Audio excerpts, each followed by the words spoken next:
പിതാവിന്റെയും പുത്രന്റെയും പരിശുദ്ധാത്മാവിന്റെയും നാമത്തിൽ ആമേൻ. ഈശോ മിശിഹായ്ക്ക് സ്തുതിയായിരിക്കട്ടെ. സുഖാണെന്ന് കരുതുന്നു.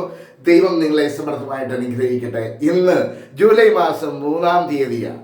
ദുഃഖാന തിരുനാൾ, വിശുദ്ധ തോമസ് ലീഹായുടെ തിരുനാൾ നാം ആഘോഷിക്കുമ്പോൾ വിശ്വാസത്തിന്റെ പാത നമുക്ക് തെളിച്ചു തന്ന വലിയ വിശുദ്ധന്റെ തിരുനാളിന്റെ എല്ലാവിധ പ്രാർത്ഥനാശംസകളും മംഗളങ്ങളും നേരുന്നു. ഒപ്പം തോമസ് നാമധാരികൾക്ക് എൻ്റെ എല്ലാവിധ പ്രാർത്ഥനാശംസകളും.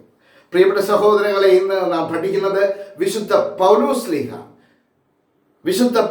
ലീഹ എഫെസസുകാർക്ക് എഴുതിയ ലേഖനം 2-ാം അധ്യായം 8-ാമത്തെ വചനമാണ്. നമുക്കറിയാവുന്ന ഒരു വചനമാണ്, എങ്കിൽ പോലും അതൊന്ന് പഠിക്കുവാൻ ഈ ഒരു ഭാഗത്താണ് ഇതിൻ്റെ റെഫറൻസ് ഒന്ന് മനസ്സിലാക്കുന്നത് നല്ലതാണ്.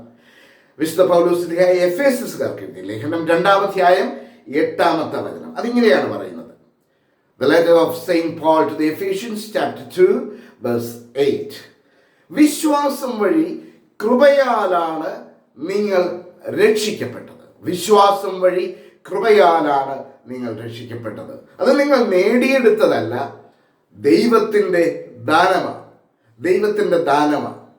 For by grace you have been saved through faith, and this is not your own doing. It is the gift of God. It is the gift of God. ദൈവത്തിൻ്റെ ദാനമാണ്. നമ്മുടെ കഴിവ് കൊണ്ട് നാം നേടിയെടുത്തതല്ല, മറിച്ച് നമ്മുടെ വിശ്വാസം, നമുക്ക് ലഭിച്ചിരിക്കുന്ന വിശ്വാസം ദൈവം നമുക്ക് നൽകുന്ന ദാനമാണ്. ഏതെങ്കിലും ഉപവാസം വഴിയോ പ്രാർത്ഥന വഴിയോ ഒക്കെ നേടിയെടുത്തതാണെന്ന് കരുതരുത്.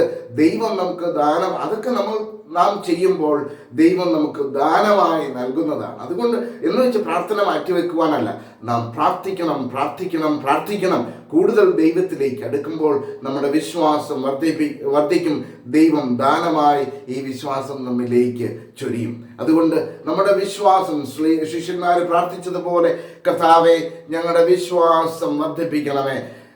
വിശ്വാസം വർദ്ധിപ്പിക്കണമേ എന്ന് പറഞ്ഞതുപോലെ ഇന്ന് നമുക്ക് പ്രാർത്ഥിക്കാം. കർത്താവേ ഞങ്ങളുടെ വിശ്വാസം വർദ്ധിപ്പിക്കണം. ഒരു നിമിഷം കണ്ണുകൾ അടച്ച് വിശ്വാസ വഴിയെ ഞാനും നിങ്ങളുമൊക്കെ നയിക്കാൻ കർത്താവെ എന്നെ അനുഗ്രഹിക്കണമേ. നന്നായിട്ടൊന്ന് പ്രാർത്ഥിക്കാം. നമ്മുടെ എല്ലാ കാര്യങ്ങളും കർത്താവിൻ്റെ കരങ്ങളിലേക്ക് കൊടുത്തുകൊണ്ട്, കർത്താവെ അങ്ങ് ഞങ്ങൾക്ക് ദാനമായി നൽകിയ ആ വിശ്വാസം വർദ്ധിപ്പിച്ച് അങ്ങിലേക്ക് കൂടുതൽ അടുക്കുവാൻ ഞങ്ങളെ സഹായിക്കണമേ എന്ന് പ്രാർത്ഥിച്ച്,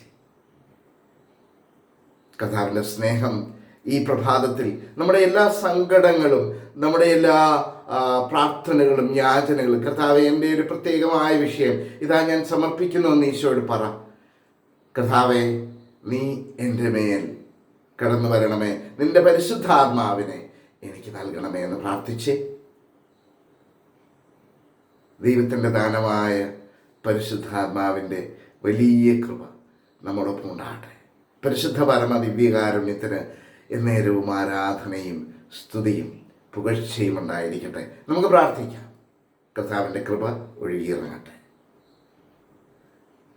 ആമേൻ.